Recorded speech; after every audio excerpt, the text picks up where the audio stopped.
बदलापुर नाम का बड़ा सा शहर था। शहर में काफी सारे लोग रहते थे।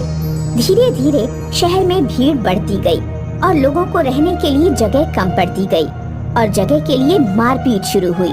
यह समस्या देखकर शासन प्रशासन चिंता में पड़ गया और समस्या का हल निकालने लगा। देखिए तिवारी जी, बदलापुर की जमीन और ज्यादा भीड़ एडजस्ट नहीं कर सकती। हमें लोगों के रहने का कोई और इंतजाम करना होगा। लोगों को दूसरी जगह शिफ्ट कराना होगा।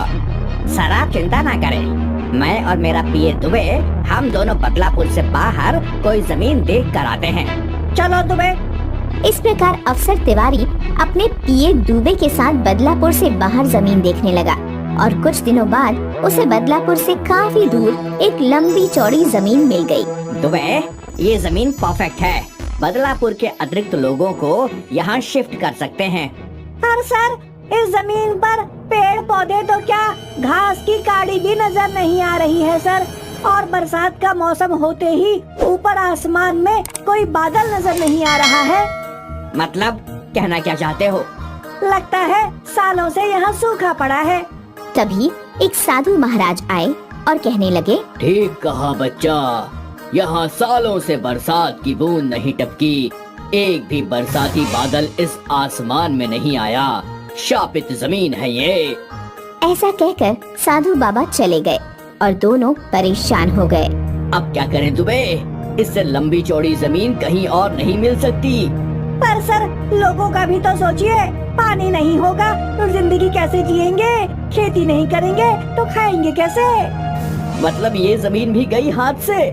तभी अचानक दुबे को बाबू बादल वाले की याद आई और दुबे बोला, सर आप चिंता ना कीजिए, मैं एक ऐसे आदमी को जानता हूँ जो कृत्रिम बादलों का निर्माण करके वर्षा करवा सकता है। ऐसा कैसे हो सकता है? आप खुद चलकर देख लीजिए। फिर क्या, दोनों कार में बैठ गए और बाबू बादल वाले के गांव में पहुंच गए। बाबू बादल वाला अपने कपास के खेत में काम कर रहा था। तिवारी और दुबे ने देखा उसके खेत के कपास काफी मोटे मोटे थे। दोनों जाकर बाबू बादल वाले से मिले। तिवारी को समझ नहीं आ रहा था कि ये किसान बादल कैसे बनाएगा। बाबू, आप कपास के किसान हो, आप भला बादल कैसे बनाओगे? ये कोई मामूली कपास नहीं है साहब। इस कपास से ही मैं बादल बनाता हूँ। अगर डील पक्की हो तो ये कपास की फसल कल ही बंजर इलाके में पहुँचा दूंगा और फिर बादल बन जाएंगे। बाबू का कॉन्फिडेंस देखकर तिवारी और दुबे खुश होकर बोले, अरे डील एकदम पक्की है, कल से काम शुरू करो। हम तुम्हें कल वहीं मिलेंगे। फिर क्या था, दूसरे दिन बाबू 10 ट्रक कपास की रुई लेकर उस जमीन पर पहुंच गया जहां बरसात करवानी थी। बाबू अपने साथ काफी मजदूर भी लेकर आया था। तिवारी और दुबे भी वहां मौजूद थे। बाबू ने कपास के सारे ट्रक जमीन पर खाली करवा दिए और तिवारी से कहा, अब मैं इस रुई से काफी सारे बादल तैयार करूंगा। फिर ये बादल आसमान में छोड़े जाएंगे। उड़ते उड़ते वो समंदर में जाएंगे और फिर बरसात से तरबतर होकर यहाँ आकर बरसेंगे। मतलब अगले साल फिर से बादल तैयार करने होंगे? नहीं, लाइफ टाइम सर्विस है। मेरे रुई के बादल आसमान में जाते ही आसमान के हो जाते हैं। फिर क्या था, बाबू अपने मजदूरों के साथ रुई के बादल बनाने लगा और देखते देखते दोपहर तक उसने काफी सारे बादल बना दिए। तिवारी और दुबे बादल देखकर हैरान रह गए और बोले, बहुत बढ़िया, बहुत बढ़िया। अब जल्दी से हेलीकॉप्टर मंगाता हूँ। वो किस लिए?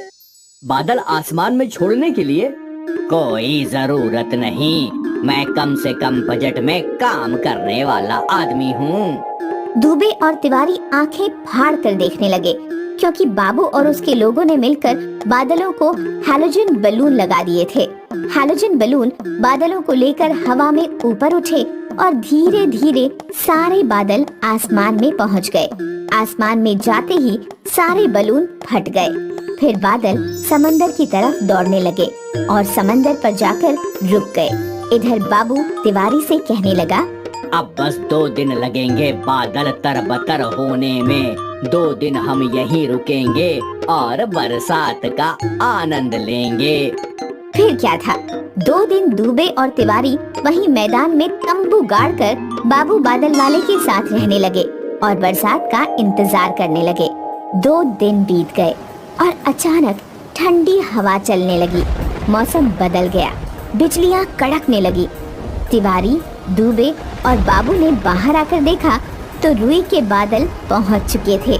देखते देखते तेज बरसात शुरू हो गई और बरसात देखकर बाबू और दुबे खुश हो गए और बाबू बादल वाले को कंधे पर उठाकर तेज बरसात में नाचने लगे।